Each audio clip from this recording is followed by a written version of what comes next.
to dělat. Tady hop, to je vlastně to samé. Jenom mi ten hop připadá větší. A jim připadá, že se to sype stejně.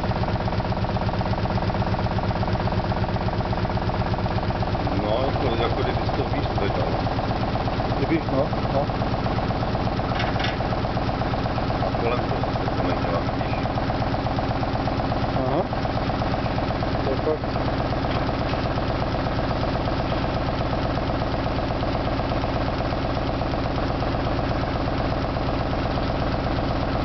Mi to skoro připadá lepší.